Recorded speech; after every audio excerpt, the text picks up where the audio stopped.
4th of July in ghetto Philadelphia. Let's dive in. Our top story this morning, we have had a deadly shooting. 8 people were shot, and we know that one of them has died. Many of these were young people. Of course you have. Of course you've had a deadly shooting yet again because you live in a blue city. Now, this comes exactly a year after another mass shooting happening in Kingsessing, killing 5 people. Now, Hank is live at the scene in Southwest Philly, where, Hank, you're seeing quite a bit of damage that remains from that shooting. Yes. Of course. And there's going to be a lot of damage next year around the same time when more people like this shoot each other. And I have to make this point all the time I make these kinds of videos. The left will have you afraid of Project 25, and they want to make you believe that Project 25 are out to scare black people and all sorts of people in this country. Okay. The real thing you should be afraid of are these democratic policies that's allowing mass shootings every 4th of July in every blue city. That's scarier than any Project 25. Okay. This is now the second year in a row of a mass shooting in Philadelphia, and mark my word, there's going to be another one next year under these democratic policies. Nothing to do with Project 25. So, I mean, there was apparently a ton of lead flying through the air down here last night at Kingsessing and 60th. I'm just trying to figure out, maybe doing my own bit of police work. There seem to be 2 bullet holes in this particular Jesus. Mazda right here. It could be 2 hits. It could be one going in one window, going out the other. And that's a headshot, guys. This right here is this is the people who did this knew exactly what they're doing. This is so scary. The police are still This is trying to the blue match city. together, guys. But listen, 8 people are hit. One of them killed. 3 of them are juveniles down here, transported to several different area hospitals. It happened about 11:30 last night. Police say, again, here near the intersection of 60th and Kingsessing as it goes down towards Salford Street. And Philly Police Inspector Kapana Masakoi.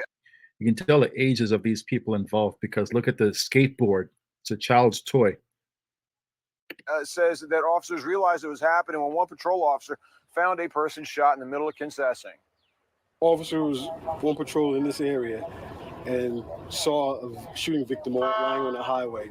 The officer immediately came over police radio and stated that she had seen shooting, and other officers responded and found the other victims on the highway and transported them to the hospital. The total victims that arrived at the hospital were counted at 8 at this point. 5 adults and 3 juveniles, and the juveniles age ranges are between 16 to 17. It is very alarming, and especially when I knew it. The ages of 16 through 17. These are juvenile kids who are the most pampered people in the history of planet Earth. The young people in inner cities, especially inner cities like Philadelphia and Baltimore, the left will have you believe that these kids are out starving and wanting for food and stuff. No, the majority of them do not work. They're on welfare and they're pampered. They have free Wi-Fi and they have all these excess calories. They don't have to go hunt for their food or work for their food. They have a ton of time on their hands. These kids, and these are the ones who are committing these crimes. All right. we had officers in the area to try to prevent anything like this from happening, and it's still happening. So we take it very seriously and find it very, very alarming. You don't take it seriously because even if you find whoever committed this crime, sir, they're going to be out back on the street the next day to commit another crime, something similar. You don't take it seriously. Sure, and again, it's 1 person dead from 8 shot, 5 adults, 3 juveniles. Police have not released any identities. Police say there is no known motive. There haven't been any arrests and no weapons recovered. Take a quick look at this live shot that we have from CHOP. All the victims were transported, not just to CHOP, but the 3 other area hospitals, Hub Cedar and Presbyterian, where the other. That's right. There's no motive. There's no weapon. No one gives a crap. It's not going to be solved, unfortunately. RIP to the victims, and pray for the victim's family. But you heard the man. There's no motive. There's no weapon. There's no nothing. There is no witness because there's no snitching in the black community. Okay, snitching is for coons and Republicans.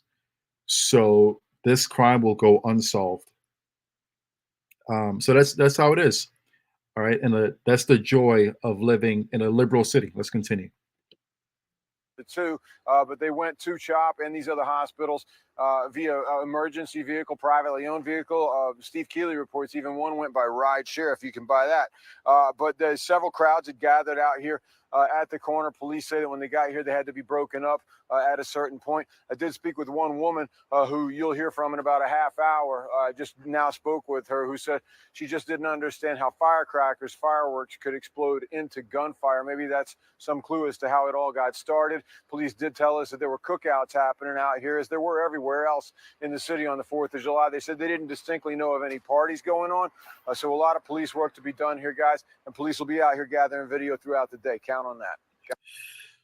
Well, the woman says she doesn't know how a cookout and a simple argument can escalate into gunfire. I know exactly how that can happen. You're dealing with just a bunch of knuckleheads who've been told that they're victims, that they're victims of their circumstance. They've been told that all their lives by the people at the very top, and that's how they live their lives. They live their lives privileged narcissists because they believe that the world owes them something. So the second they don't get their way, things escalate into gunfire. That's how it happens. Happy 4th of July. I'll see you guys next year when this happens again in Philadelphia.